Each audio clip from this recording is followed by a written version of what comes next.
Assalamualaikum warahmatullahi wabarakatuh. Perkenalkan, nama saya Haryo Zikri Budhani Robi dari Prodi Pendidikan Ekonomi Universitas IFET Semarang. Teman-teman, di sini saya akan berbagi tema yang dengan materi yaitu strategi untuk mengelola kepuasan pelanggan di kafe atau perusahaan. Teman-teman, seperti kita ketahui semua bahwa pelanggan adalah kunci utama kesuksesan sebuah kafe atau perusahaan. Untuk itu, bagaimana kita bisa membuat customer kita, membuat pelanggan kita untuk bisa datang ke tempat kita, untuk terus mengajak teman-teman mereka untuk merekomendasikan dan berbicara mengenai kebaikan dan kepuasan mereka pada saat menikmati masakan di kafe tersebut. Dan kalau kita sudah memiliki banyak pelanggan, maka disitulah perusahaan kita, restoran kita, kafe kita akan terus bertumbuh dan menjadi besar. Nah, bagaimana caranya atau bagaimana strategi kita untuk mengelola kepuasan pelanggan tersebut? Terdapat 4 manfaat yang diperoleh dalam menciptakan nilai pelanggan. Di antaranya adalah yang pertama, menciptakan kesetiaan dan retensi pelanggan. Ketika manajemen hubungan pelanggan mampu menciptakan kepuasan pelanggan, maka hasilnya adalah pelanggan yang puas tersebut akan tetap setia dan menceritakan hal-hal yang baik tentang perusahaan atau produk pada orang lain. Yang kedua adalah menumbuhkan pasar-pasar. Selain mempertahankan pelanggan, manajemen hubungan pelanggan diharapkan dapat membantu pemasar dalam memperluas pasar pelanggan atau share of customer. Guna meningkatkan pasar pelanggan, perusahaan dapat menawarkan beraneka ragam produk kepada pelanggan lama. Di sisi lain, pelatihan karyawan agar mampu melakukan pemasaran produk dan jasa kepada pelanggan sangatlah penting. Yang ketiga adalah membantu ekuitas pelanggan.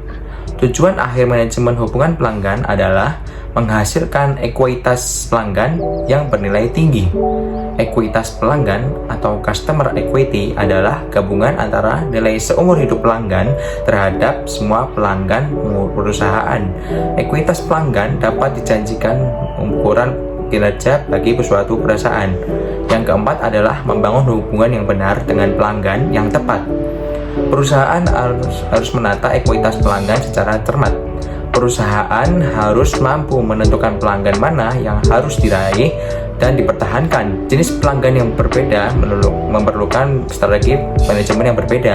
Tujuannya adalah membangun hubungan pelanggan yang benar terhadap pelanggan yang tepat. Beberapa dimensi nilai pelanggan diantaranya adalah pertama, nilai produk. Nilai produk atau product value adalah evaluasi mengenai seberapa besar keuntungan yang dapat dinikmati oleh pelanggan terhadap produk yang ditawarkan oleh produsen. Perusahaan dapat memberikan keuntungan pada pelanggan melalui beberapa fitur, tingkat keandalan, pertahanan, model, dan desain produk. Yang kedua adalah nilai pelanggan.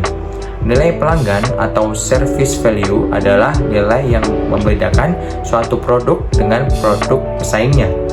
Nilai pelanggan dapat dilihat dari bentuk atau proses pelayanan yang diterima oleh pelanggan, apakah pelayanan cepat dan tepat. Yang ketiga adalah nilai personil. Nilai personil atau personal value adalah ukuran kemampuan dan keahlian karyawan. Nilai personal dapat dilihat dari kemampuan berkomunikasi, kecepatan dan ketelitian, serta kesopanan dan keramahan karyawan terhadap pelanggan. Yang keempat adalah nilai cipta. Nilai value yang didapatkan dari persepsi pelanggan terhadap keseluruhan komponen yang menghasilkan reputasi perusahaan. Nilai citra dapat dilihat melalui produk, merek, lokasi, dan lain sebagainya. Nah, demikian video dari saya. Jangan lupa like, komen, dan subscribe. Sekian, terima kasih. Assalamualaikum warahmatullahi wabarakatuh.